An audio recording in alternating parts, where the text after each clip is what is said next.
안녕하세요. 저는 30대 중반의 여자이고 올해 결혼 3년차를 맞이했습니다. 남편은 저보다 3살 연상이고 현재 저희 두 사람은 함께 온라인 쇼핑몰 하나를 운영하고 있어요.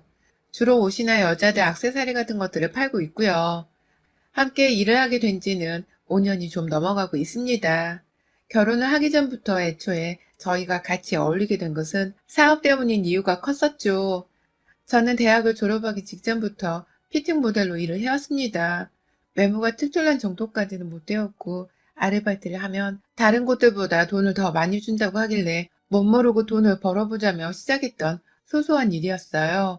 학교 다니면서 충분히 공부할 수 있는 시간을 벌 수 있는 와중에 돈도 잘 모이니까 쉽사리 일을 그만두지 않았었고, 그러다 보니 어느 순간부터는 제가 공부보다도 쇼핑몰 피팅 알바를 하는 것에 더 흠뻑 빠져서 살고 있더라고요. 일을 잘해보고 싶어서 주변 직원 언니 오빠들 일거리를 도와드리기도 했고, 포장 알바가 모자랄 땐 자처해서 나서서는 포장일까지 도맡았어요. 그렇게 제 몸을 바쳐 일을 배워나간 후에야 20대 중반에 저만의 쇼핑몰을 차려보자는 용기를 얻게 되었죠. 용기만큼 실력도 있다고 자부를 했고, 그렇게 큰 성공을 바란 건 아니었지만 제가 기대했던 만큼의 성과가 분명하게 있었어요. 돈도 제법 많이 벌렸고 일이 갈수록 바빠지다 보니까 직원도 일부 거느리게 되더라고요. 피팅 모델을 하던 제가 어느새 피팅 모델을 겸한 사장님으로 불리고 있었고, 그 사이 취업을 한 대학 친구들은 저를 만날 때마다 부러워했죠. 학교 다닐 때 학점 관리를 제대로 안 한 듯 보여서 불안불안했는데, 동기들 중에서 가장 빨리 사장님 소리를 들으면서 성공을 했다고 친구들의 부러움을 한 몸에 받았습니다. 그러던 제가 남편을 소개받게 되었어요. 저의 성공을 부러워하던 어느 친구 하나가 자신의 아는 오빠 중에 아주 괜찮은 사람이 있다면서 무턱대고 커피 마시는 자리에 남편을 초대했더라고요. 그래서 아주 갑작스럽게 남편을 처음으로 만나게 되었는데, 그 자리에서 대화가 잘 통한 덕분에 몇 번 더 따로 만나 데이트를 가져보다 사귀는 사이가 되었습니다. 아주 나중에 친구를 통해 얘기를 들어보니 저희 남편이 먼저 제게 대시를 하려고 친구에게 부탁을 했다 하더라고요.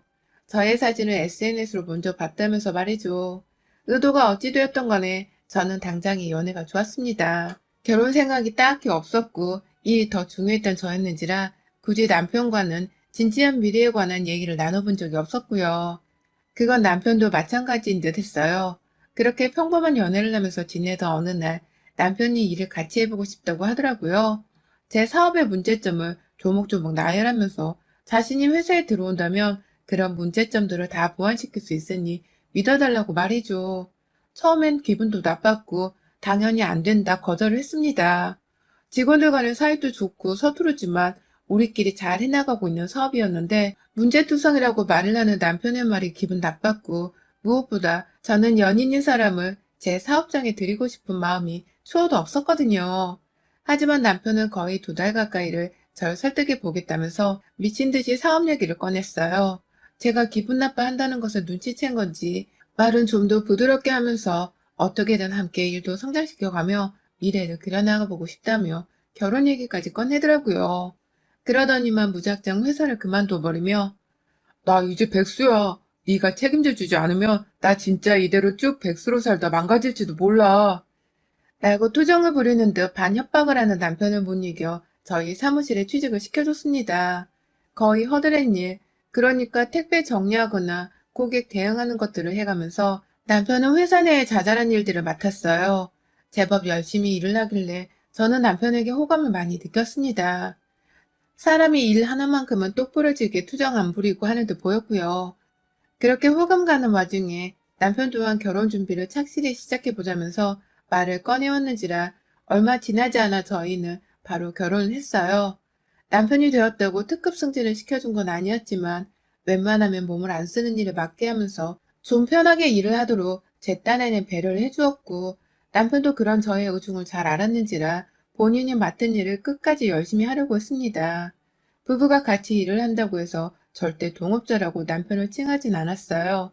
애초에 제가 시작한 일이고 저의 지분이 100%인 와중에 제가 하는 일도 몇 배는 더 많았었기 때문에 절대로 남편을 동업자라 보지 않았죠. 오히려 오랜 시간 일해온 동료들이 사장 부부라는 존재 자체를 불편해할까봐 직장에서는 웬만하면 남편과 서로 부부 호칭을 쓰지도 않으면서 칼같이 일에 집중을 하려고 했어요. 하지만 결혼 전부터 짐작했던 시어머니 존재가 결혼 후까지도 참 사람을 곤란하게 만들더라고요. 저희 시어머니는 결혼 전부터 좀 성격이 유달리 별나셨습니다. 주제 파악을 제대로 못하는 아줌마셨다고나 할까요? 제가 며느리가 될 것이라고 공식적으로 인사를 드린 것도 아니었고, 하다못해 여자친구라고 연락 한 번을 나눈 사이도 아니었는데요. 글쎄, 남편이 직장을 그만두고 저희 사무실에서 일을 시작한 지 딱 3달 정도가 되던 날, 저희 사무실을 찾아오시더라고요. 그간 내내 오고 싶어 죽겠다며 남편한테 때를 썼지만, 남편이 본인 입장이 난처하다며 칼같이 거절을 해오자 혼자서 말도 없이 몰래 주소를 딸랑 찍고 찾아오셨던 겁니다. 그날이 아직도 생생히 기억나는 게 갑자기 밖에서 웬 아주머니가 유리창문을 두드리면서 문을 열어달라고 기다리고 있었어요. 아주 가끔 사무실로 직접 물건을 픽업하러 오시거나 거래처에서 새로 나온 원단이나 샘플 홍보를 하러 직원분들이 사무실로 찾아오곤 하셨거든요. 그래서 저희 직원들과 저 또한 그런 일적인 관계의 분이시라 생각을 했습니다. 그런데 시어머니가 사무실 안에 들어와서는 안녕하세요. 아유, 드디어 와보네. 라고 한바구음을 지으시더니만 사무실 내 주변을 쓱 두리번거리다가 제 남편한테로 시선이 딱 고정되는 게 아니겠어요. 그 당시 남편은 사무실 내부의 허드렛 일을 담당하고 있었는데 자기 아들이 구석탱이에서 택배 상자를 싸고 있는 걸 보더니만 시어머니가 손이 부들부들 하더라고요. 너, 너 거기서 뭐하냐? 네가 왜 그걸 싸고 앉아있어? 라면서 급기야 남의 사무실에서 언성을 높이시더니만 여기 누가 사장이야? 사장이 누구냐고? 라면서 저를 찾기 시작하셨어요. 남편에게 시선이 고정된 순간 왠지 모르게 남편과 닮았다는 생각이 들어서 의아하던 와중이었는데 저를 찾는 걸 보니 알겠더라고요. 저 사람이 남편의 엄마라는 것을 말이죠. 하지만 끝까지 모른 척을 하려고 했습니다. 공과 사는 구분할 줄 알아야 한다고 생각했거든요. 그래서 저는 다짜고짜 왜 언성을 높이시냐며 여기 사람들 일하는 중인 거 안 보이냐면서 나가달라고 차분히 말씀을 드렸더니만 시어머니는 뭐가 어쩌고 어째? 나가달라니. 내 아들이 저기서 저러고 있는데 내가 어떻게 모른 척을 해. 사장이 곧 결혼할 사람을 저렇게 대해도 되는 거야? 라고 말씀을 하셨어요. 순간 기분이 쎄했죠. 그 당시만 해도 저는 남편과 결혼을 할 거라고 생각을 했어도 당장엔 뜻이 없었거든요. 어디서 그런 말씀을 듣고 오셔서는 남의 영업장을 방해하는 거예요. 내가 사장인데 내 동생도 가족도 아닌 남자친구를 더 어떻게 보살펴줘야 한다는 거세요? 라면서 오히려 어머님 말씀에 칼같이 반박을 하며 저 또한 언성을 높였습니다. 그러자 직원들도 말리고 남편도 말리는 상황에 이르렀고 시어머니는 상당히 당황한 눈치셨어요. 며느리가 될 애가 고분고분하게 내내할 줄 알았었는데 따박따박 말대꾸를 하면서 자기 아들을 미래의 남편이 아닌 남자친구로 칭하니까 당황하셨던 것이었죠. 남편까지 나서서는 엄마, 나 잘려서 백수되는 걸 보고 싶어? 라면서 애원을 하자 그제서야 시어머니도 이 구역의 갑이 저라는 걸 아셨는지 아, 내가 착각을 했네. 난 또 괜히 우리 아들이 와이프 될 사람한테 구박을 받나 싶어서 라면서 고개를 숙이더라고요. 그런 시어머니께 저는 다시 한번 와이프 아니고 여자친구라고요. 라며 쐐기를 박았고요.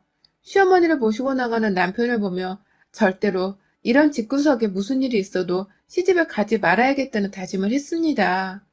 내가 남의 뒤치다꺼리 하는 건 잘할 자신이 있는데 시어머니 시집살이를 당하며 뒤치다꺼리 하는 것만큼은 죽어도 못 해먹겠다는 생각이 들었죠. 하지만 저는 그로부터 2년 정도가 지나 남편과 결혼을 하게 되었어요. 참 웃기죠.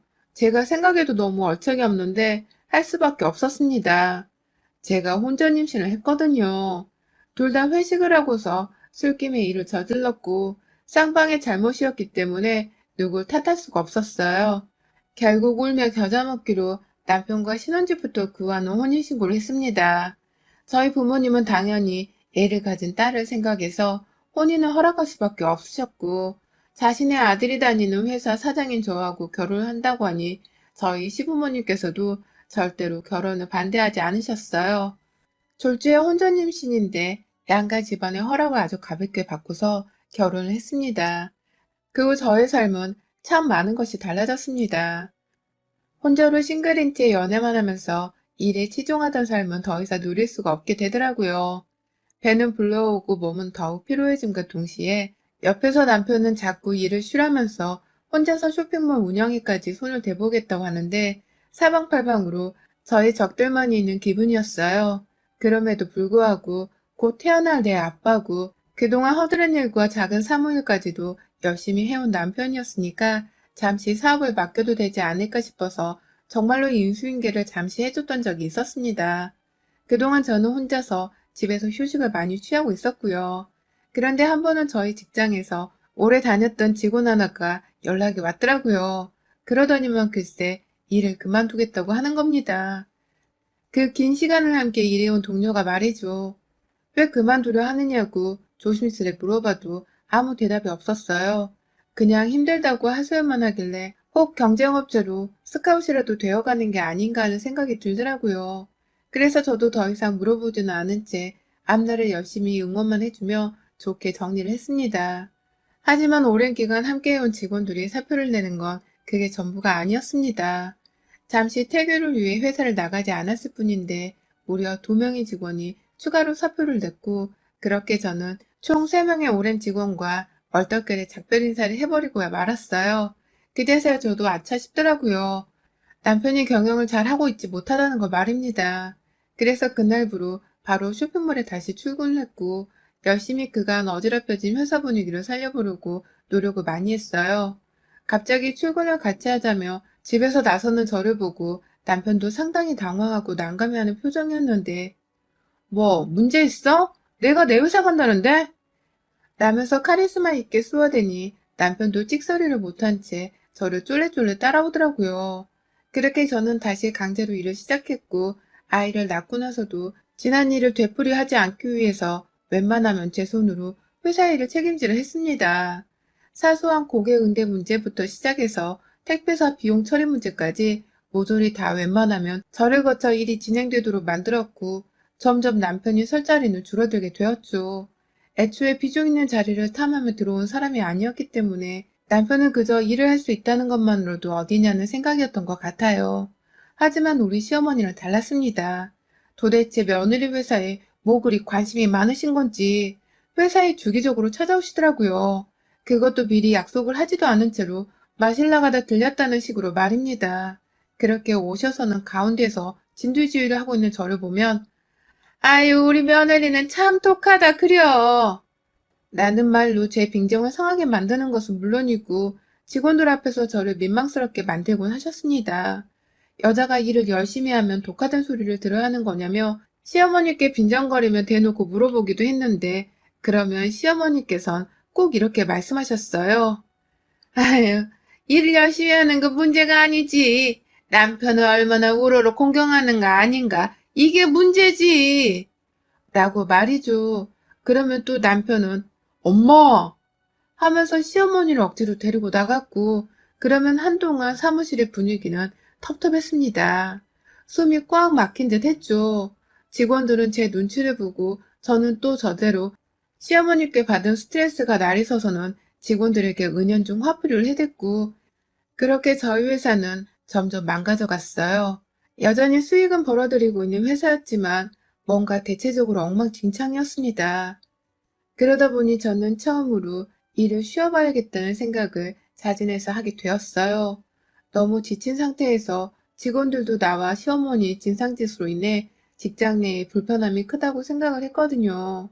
누구에게도 좋을 것이 없다는 판단하에 나만 회사를 나오지 않는다면 시어머니도 무턱대고 회사를 나오지 않을 것이라 생각했습니다. 그래서 남편에게 저의 계획을 말했고 시어머니가 절대로 회사에 발을 디디게 하지 않겠다는 전제 조건을 내건 채 남편에게 사업을 맡기기로 결정을 했어요. 남편은 동의를 했고 둘이서는 공과 사를 구분하자면서 고용 조건이 담긴 각서까지 썼습니다. 그러고 나니 저도 마음 한켠이 편안했어요. 시어머니가 회사에 오지 않는다면 직원들 사기도 올라가고 좀 더 잘 돌아가지 않을까 싶었거든요.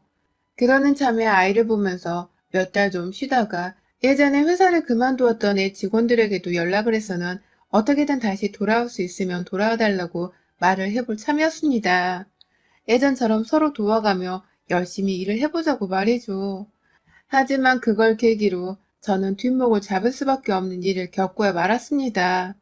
생각지도 못한 반전의 반전이 전 직원을 통해 들려오기 시작했거든요. 일을 쉬면서 몇 달 아이랑 진득하게 놀다가 하루는 전 직원을 만나기 위해 약속을 잡고 나갔었어요. 아이는 친정에 맡겨뒀었기 때문에 상관이 없었고 전 직원과 오랜만에 술도 마시며 허심탄회하게 수다를 떨어보고 싶었죠. 그간에도 간간히 연락을 조금씩 해오게 있었기 때문에 서운한 건 없었고요. 그런데 만나자마자 술 한 번 거하게 마시자는 직원이 글쎄 시어머니 좀 어떻게 해봐 라며 하소연을 하듯이 털어놓는 게 아니겠어요. 글쎄 우리 시어머니가 제가 퇴근을 한다고 잠시 회사를 안 나갔던 사이에 제 시누이까지 대동을 해서는 사무실에 매일같이 찾아와선 자진해서 잡일을 도맡으며 알바 비용을 달라고 청구를 해왔다더군요. 급기야 시어머니는 젊은 사람들 틈에서 분명히 박스 포장을 담당하고 있는 직원이 있었음에도 불구하고 자진해서 그 일을 돕겠다고 나서더니만 인건비를 지불하라 요구를 하셨고요.